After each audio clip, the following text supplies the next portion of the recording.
Zephy's four eyes widened as the data scrolled across her bioluminescent display screen. The readings couldn't be correct.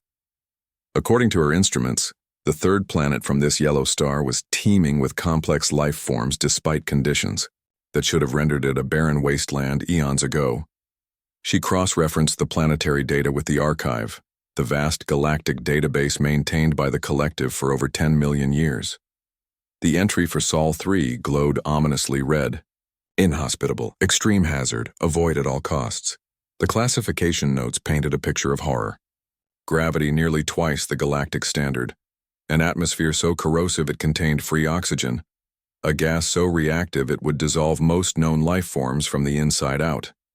Massive tectonic instability causing continent-shifting earthquakes. Weather systems with enough energy to level cities. Radiation bombardment from an unstable star. Temperature fluctuations that could freeze liquid methane or melt lead. Yet her sensors detected not just life, but thriving civilizations across the entire planet's surface.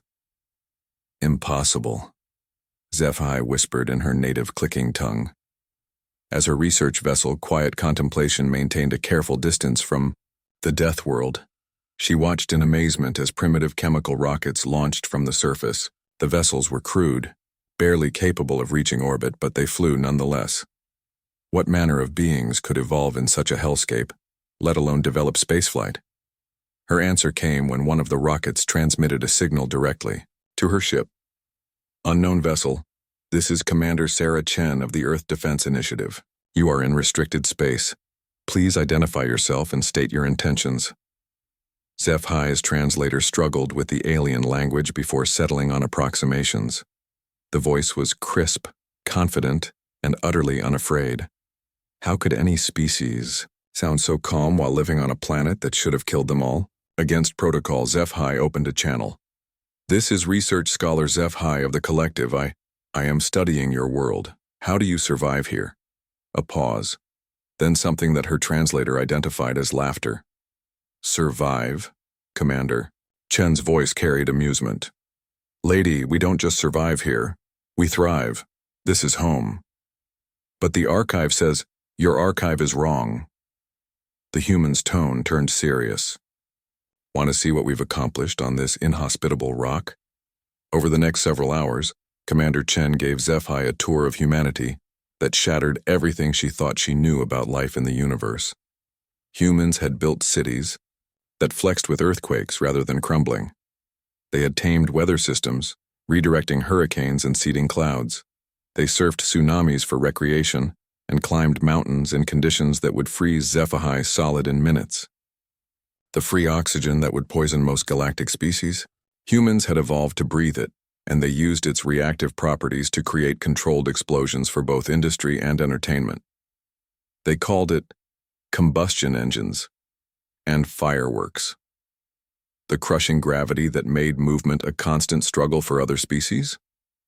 Humans had adapted, becoming dense-boned and powerfully muscled. They competed in games that involved hurling themselves through the air and colliding at high speeds, calling it sport. The radiation from their unstable star? They had learned to harness it, covering vast areas with collectors that converted stellar radiation directly into power. Some humans even lay exposed to it deliberately, darkening their skin in what they termed tanning. You must understand, Commander Chen explained as images of human children playing in what Zephy's instruments registered as a deadly blizzard. We didn't evolve despite Earth's conditions. We evolved because of them. Every challenge this world threw at us made us stronger, more adaptable, more creative.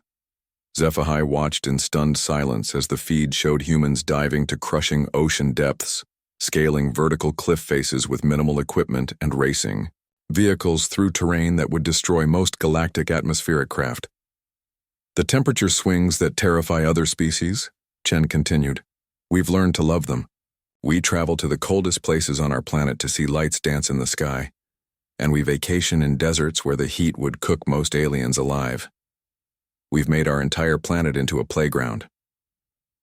The human commander's next words chilled Zephy more than any Arctic wind. And now we're looking for new playgrounds among the stars. Zephy quickly checked stellar maps. Humanity's primitive rockets couldn't reach other systems yet, but their technology was advancing at an unprecedented rate. At their current pace of development, they would achieve faster-than-light travel within centuries, maybe decades. "Commander, Chen," Sci-Fi said carefully, "what will your people do when you reach other worlds?" "Same thing we did here," came the cheerful reply. "Adapt, overcome, make friends with anyone willing to be friendly, and deal appropriately with anyone who isn't. The universe is a big place, and we humans have always loved big challenges." As HFY ended the transmission and began plotting a course back to collective space, she realized with dawning horror that the archive hadn't been wrong about Earth being inhospitable. It had been wrong about that being a problem. She began composing her report, knowing it would cause panic across 1,000 worlds. The death world that had forged the most adaptable, resilient, and dangerously optimistic species the galaxy had ever seen was about to export its children to the stars. The universe was about to discover what humans meant when they said something was fun. HFY almost pitied the cosmos. Almost.